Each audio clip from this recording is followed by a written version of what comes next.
The doctors said she would never walk again. But on a quiet Tuesday morning inside a cold hospital room, a little girl named Emily whispered, "Daddy, am I broken forever?" Her father, a powerful CEO who had built entire companies from scratch, suddenly felt powerless. He could buy machines, he could hire experts, he could sign million-dollar deals, but he couldn't fix the trembling fear in his daughter's voice. And just when he thought all hope was lost, a stranger stepped forward. A man nobody expected. A single dad with a gentle voice and an offer that would change both of their lives forever. Before we begin this emotional journey, take a moment to subscribe to True Story Tales. Your likes, comments, and support help us share more real and inspiring stories that warm the heart and restore faith in humanity. Now, let's begin. Mark Reynolds was known everywhere as the man who never took a day off. A high-powered CEO of one of the fastest-growing tech companies in the US, he lived in a world of non-stop meetings, long flights, and big decisions. But all of that changed the day a drunk driver ran a red light and hit the car carrying his 9-year-old daughter, Emily. Emily survived, but her spinal cord didn't. Doctors said she'd never walk again. They said therapy would only help her learn to live with paralysis, not recover from it. Mark poured millions into specialists, hospitals, private nurses, experimental equipment, anything that offered even a 1% chance of hope. But nothing worked. Emily stopped smiling. Stopped drawing. Stopped talking to her friends. She would sit by the window for hours, just watching other kids run and play outside. Mark was devastated. He felt like he could buy anything except the one thing he wanted most, his daughter's joy. And then, one ordinary afternoon, everything changed.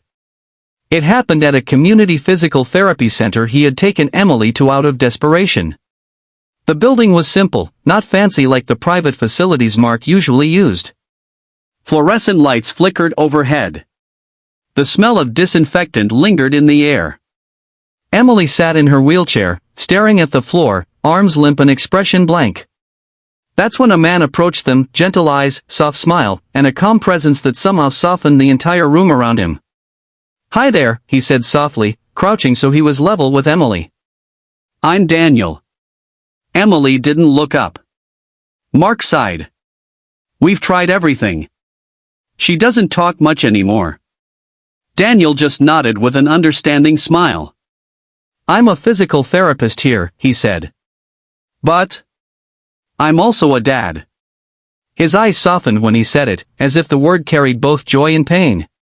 "My daughter, Lily, is about your age," he continued quietly. "She was born with a condition doctors said she'd never overcome. But kids, they're stronger than we think." Emily turned her head slightly toward him, the first sign of interest in weeks. Mark noticed it immediately. Daniel smiled warmly. "If it's okay, I'd like to help her." Mark hesitated. He had hired the best experts money could buy. What could a small-town therapist do that world-class doctors couldn't? But Emily lifted her eyes, just barely, and whispered something that made Mark freeze. "Please, can he try?" Those were the first hopeful words she had spoken in months. Mark swallowed hard. "Yes," he said. "Yes, of course." Daniel started slow. Not with machines or advanced techniques, but with conversation. "So Emily," he whispered gently, "what's your favorite thing to draw?" Emily's eyes lifted. "Horses." "I love horses," Daniel said with a grin. "Did you know they run because their hearts tell them to, not their legs?" Emily frowned softly. "What does that mean?" "Well," he said, "sometimes your body doesn't do what you want. But the heart never stops trying. And that's what matters most in healing." Something in Emily's eyes flickered, a tiny flame relit. Over the next hour, Daniel used simple exercises.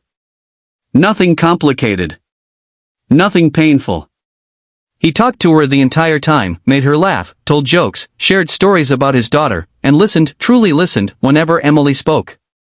When the session ended, Emily looked lighter. Mark watched in disbelief. This man had done more in 1 hour than dozens of specialists had done in Daniel worked with Emily 3 times a week. He never rushed. never pushed her too hard. But he believed in her in a way that melted the ice around her heart. He brought drawing pads to sessions. He played soft music and taught her breathing exercises to relax. He celebrated every tiny movement, every smile, every word. And Emily began to change. One day, she arrived holding a small drawing, a horse with a rider. "I made this for you," she whispered to Daniel. He smiled warmly. "Is that me on the horse?" She giggled weakly. "No, that's me." Mark silently wiped away tears behind her eyes. But Daniel understood something Mark didn't. Healing wasn't just physical. It was emotional. And Emily finally felt safe. One evening after a session, Mark pulled Daniel aside. "I owe you more than I can ever repay," Mark said. "Tell me what you need." "Money? A house? A job at my company? Anything." Daniel shook his head. "I'm not helping her for money." "Then why?" Mark asked. Daniel hesitated, then looked down. "My daughter. Lily, she didn't make it." Mark froze. "She fought so hard," Daniel said softly. "And I promised her, before she passed, that I would help other kids fight too." A tear slipped down Daniel's cheek. "And your daughter," he whispered, "she has the same kind of spirit Lily had. I can see it. I just want to help her shine again." Mark had no words. For the first time in years, he felt humbled, not by success, not by failure, but by kindness so pure it broke through every wall he had built around his heart. Months passed. Emily grew stronger, not enough to walk yet, but enough to move her legs slightly. Enough to sit up straight. Enough to smile again. Then one afternoon, during a quiet session, Daniel said gently, "Emily, I want you to try something today, okay?" She nodded nervously. He placed a support belt around her waist, held her steady, and looked her right in the eyes. "Remember what I told you," he whispered. "Horses run with their hearts." Emily took a shaky breath. And then, slowly, painfully, her legs trembled. And she stood. Just for 3 seconds. But she stood. Mark dropped to his knees, face in his hands, sobbing uncontrollably. Emily cried too, not from pain, but from joy. Daniel held her gently, steadying her, whispering, "I knew you could do it. I knew." From that day forward, Emily worked harder than ever. Therapy became something she looked forward to instead of fearing. She and Daniel shared laughter, stories, and sometimes tears. A year later, at a small school event, Emily walked across the stage with braces, slow, shaky steps, but steps she never thought she'd take again. The entire room rose to its feet. Mark hugged Daniel tightly. "You didn't just save her legs," he whispered. "You saved her life." Daniel smiled softly. "She saved mine too." Today, Emily is a teenager who teaches art to younger kids and volunteers at therapy centers, telling children, "Your heart is stronger than your fear."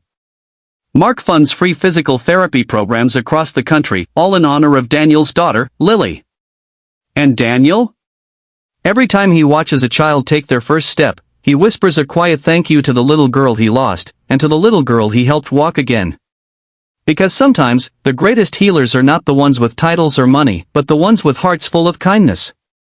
In a world that often feels rushed, harsh, or overwhelming, it only takes one act of kindness to change a life. One person who cares. One voice that whispers, "I'll help you." So next time you see someone hurting, lost, or struggling, be that voice. Be that light. Because kindness doesn't just heal others, it heals us too. Thank you for watching True Story Tales. Stay kind, stay hopeful, and remember, hearts can do what legs sometimes can't.